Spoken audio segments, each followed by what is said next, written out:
नमस्कार, आदाब, सत श्री अकाल दोस्तों। मैं रजनी स्वागत करती हूँ आपका हमारे चैनल राजस्थान ज्ञान में। तो सबसे पहले दोस्तों बहुत बहुत शुक्रिया आप सबका। आप सब मुझे बहुत प्यार दे रहे हो, चैनल को बहुत पसंद भी कर रहे हो और बहुत सारे कमेंट भी कर रहे हो, तो बहुत सारा आभार आपका।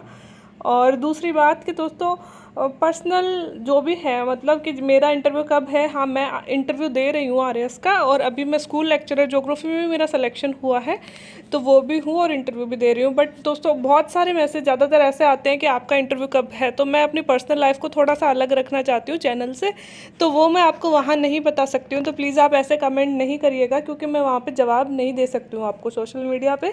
और दूसरी बात ये कि जैसे ही मेरा इंटरव्यू होगा मैं पूरा एक्सपीरियंस आपके साथ में शेयर करूंगी, ये मेरा वादा है, पूरा सब कुछ बताऊंगी आपको। और एक और बात कि बहुत सारे बच्चे ऐसे कह रहे थे कि हमें भी गाइड कीजिए मेंस के लिए और आरएस के लिए, तो दोस्तों पक्का ये वादा है कि चैनल ऐसे ही चलता रहेगा और गाइड भी सबको किया जाएगा। इवन मैंने ये सोच रखा है कि जैसे ही मतलब सिलेक्शन हो ना हो वो तो फ्यूचर की बात है, लेकिन जैसे मैंने नोट्स, मेरी ये स्ट्रेटेजी रही है कि मैं हमेशा लिख के पढ़ती हूँ, और मेंस के भी मैंने प्रॉपर नोट्स तैयार किए हैं। तो मेरा पूरा ये है कि आगे आने वाले दिनों में, क्योंकि अब मैं फ्री हो जाऊँगी, इंटरव्यू बाद में बस स्कूल चलती रहेगी, तो स्कूल के बाद में मेरे पास 6-7 घंटे बचते हैं, तो मैं अपने चैनल को भी पूरा टाइम दूँगी। और जो भी लोग मुझसे पढ़ना चाहते हैं आरएस प्री और मेंस सब कुछ मैं यहाँ पे पढ़ाऊँगी। और मतलब आप जैसे भी चाहोगे वैसे ही चैनल चलेगा। तो इतना सारा प्यार देने के लिए थैंक यू। और आज के इंटरव्यू क्वेश्चन डिस्कस करते हैं। बोर्ड था दोस्तों शिव सिंह जी राठौड़ का, ग्रेजुएशन बीटेक करी थी इन्होंने, मतलब जिनकी है इंटरव्यू। और माई हॉबीज़ देख लीजिए, इनकी हॉबी बहुत हार्ड है, मुझे नहीं पता इन्होंने क्या लिख रखा है। और वाचिंग वेब सीरीज़ और ओवर ओटीटी प्लेटफॉर्म, है ना। ड्यूरेशन 18 मिनट क्वेश्चन थे। चेयरपर्सन ने पूछा 10th-12th इंजीनियरिंग कहाँ से की है, ओटीटी क्या होता है, रिसेंटली कोई गाइडलाइंस आई हैं क्या ओटीटी में फिल्म वर्ल्ड की तरह ही कोई सेंसर बोर्ड होता है क्या ओटीटी पे रेस्ट्रिक्शंस लाना उचित है, any subject of RS in which you are comfortable more. अब ये और बुरा करने लगा है, अपने से जानबूझ के पूछते हैं आपसे कौन से सब्जेक्ट पे पूछा जाए, फिर जैसे ही अपन कॉन्स्टिट्यूशन बताते हैं इतने भयानक क्वेश्चन देने लगते हैं फिर वो, है ना। तो आई सेड इंटरनेशनल रिलेशन, तो फिर इनसे इंटरनेशनल रिलेशन पर मोदी जी की नेबरहुड पॉलिसी कहाँ तक उचित है, और क्योंकि हमारे नेबर्स तो हमेशा खफा ही रहते हैं दोस्तों। क्योंकि ना मैं ना अभी सिर्फ क्वेश्चन पढ़ती हूँ कि ताकि आप लोगों तक क्वेश्चन पूछे, अगर थोड़ा थोड़ा एक्सप्लेन करती हूँ वीडियो लंबा हो जाता है, क्योंकि आप सब लोग भी इंटरव्यू दे रहे हो, मैं भी दे रही हूँ, तो इतना टाइम ना मेरे पास है और ना आपके पास है कि आप मेरे एक्सप्लेनेशन सुनो। हाँ, जैसे ही मेरा इंटरव्यू होगा मैं फ्री हो जाऊँगी, तो जहाँ जितने मुझे आंसर आएंगे मैं एक्सप्लेन भी करते जाऊँगी उनके आंसर भी, ताकि अगर किसी को मदद की ज़रूरत है या फिर जो बच्चे अभी नए आरएस में आना चाहते हैं उनको लगे कि इनका आंसर हमें कैसे देना चाहिए, तो वो भी गाइड करूँगी, लेकिन मेरा इंटरव्यू होने के बाद में, क्योंकि तब तक मैं भी थोड़ा सा बिजी हूँ। तो व्हाट इज़ इनकी जो भी हॉबी है ये पूछा है। फिर कैलिस्थेनिक्स क्या होता है, कैलिस्थेनिक्स मुझे तो पता ही नहीं, हॉबी ऐसी होनी चाहिए अगले वाले को समझ में ही नहीं आए। व्हाट इज़ कैलिस्थेनिक्स और does calisthenics is different from aerobics और both are same. Define aerobics, what is soft diplomacy और hard diplomacy, what is vaccine diplomacy.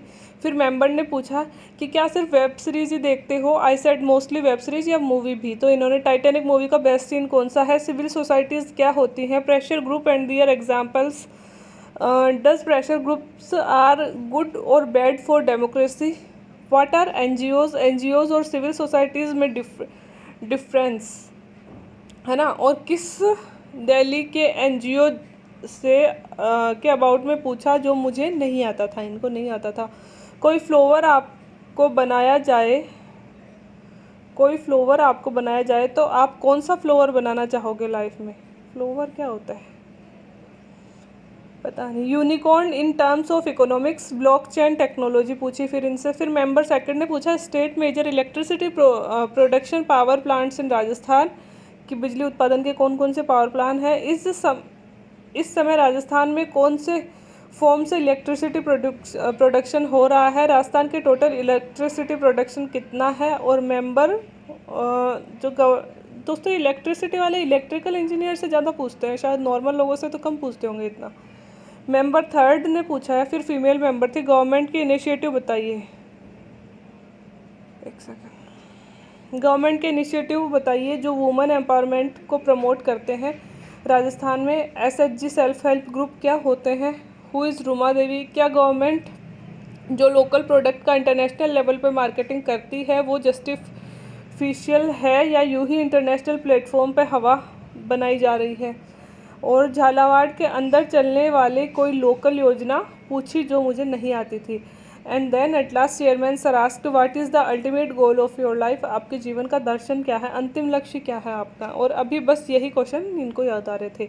दोस्तों भूपेंद्र सर का बोर्ड था, इनका दूसरे मेंबर हैं ये, और 1:30 बजे इनका इंटरव्यू था, 25 से 28 मिनट चला। बैकग्राउंड आर्ट्स है और जॉब और टीचर है और हॉबी है पोएम राइटिंग। तो हाउ आर यू पहले चेयरमैन सर ने पूछा। जॉब में हो, अच्छा कहाँ पोस्टेड हो, ट्रांसफ़र से अपने डिस्ट्रिक्ट में पहुँच गए हो या फिर शुरू से वहीं हो, पहली बार इंटरव्यू दे रहे हो क्या, आप तो नेट भी हो, आप तो बहुत खतरनाक कैंडिडेट हो क्योंकि आप कविता लिखते हो, क्यों लिखते हो कविता, कोई अच्छी कविता सुनाइए। फिर माँ से, इन्होंने माँ के बारे में सुनाई होगी, तो माँ से अधिक प्रेम है क्या आपको। फिर मेंबर फर्स्ट ने मिथ और माइथोलॉजी में क्या अंतर है, मिनी संविधान किसे कहते हैं, मूल कर्तव्य क्या है, क्या वो संरक्षण प्राप्त है, नहीं तो इनकी ज़रूरत क्यों पड़ी, क्या सारे कर्तव्य जोड़ दिए इस संशोधन से। तो 11वां मतलब 10 कर्तव्य तो अपन ने जोड़े थे ना, और उसके बाद में 11वां कर्तव्य अपन ने अभी जोड़ा 86वें संशोधन से, जो शिक्षा का अधिकार है ना।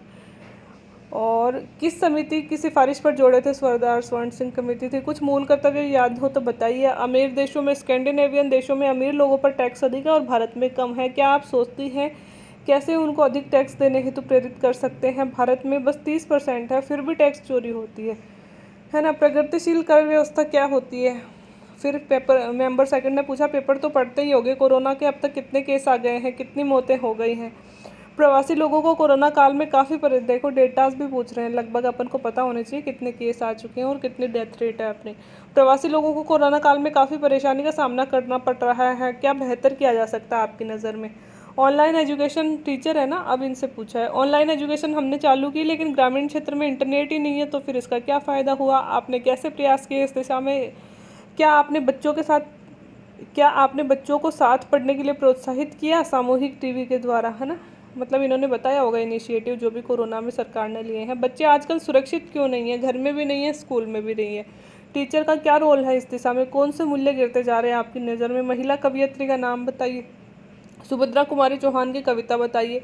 आप एजुकेशन में बढ़िया काम करती हैं तो प्रशासन में क्यों आना चाहती हैं। फिर थर्ड मेंबर ने आरटीई के बारे में विस्तार से बताइए, टीचर्स को लेकर क्या प्रावधान है आरटीई में, है ना। और इसके अंदर बुनियादी ढांचे को लेकर क्या कहा गया है, क्या स्वच्छता भी है क्या इसके अंदर। आपके विद्यालय में टॉयलेट्स कौन यूज़ करता है।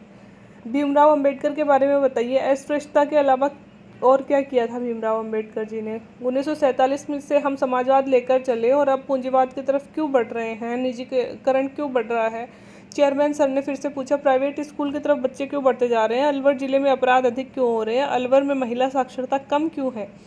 चेयरमैन सर फिर से मतलब ये हो गया, मेवात की समस्या को हटा दें तो और क्या समस्या है अलवर में, मतलब इनके डिस्ट्रिक्ट से पूछ रहे हैं। औद्योगिकरण का अपराध से क्या संबंध है। अलवर ज़िले के एसपी बताइए, उनका कलेक्टर, उनके साथ कलेक्टर भी महिला थी, पहले उनका नाम बताइए। और अलवर ज़िले के मजिस्ट्रेट कौन है, आपने कौन सी पुस्तक पढ़ी है। लॉ और अट्रैक्शन और न्यूटन के लॉ में क्या अंतर है। मतलब लॉ ऑफ अट्रैक्शन वाली एक बुक है द सीक्रेट, तो द सीक्रेट बुक किससे रिलेटेड है, तो लॉ ऑफ अट्रैक्शन से रिलेटेड है, इन्होंने पक्का ऐसे बताया होगा। तो फिर इनसे पूछा लॉ ऑफ अट्रैक्शन और न्यूटन के लॉ में क्या अंतर है। और आपका इंटरव्यू बहुत लंबा चला, कैसा रहा आपकी नज़र में। मस्त इंटरव्यू गया इनका, ये मतलब लड़की हैं, बहुत ही अच्छा इंटरव्यू गया, मुझे भी अच्छा लगा।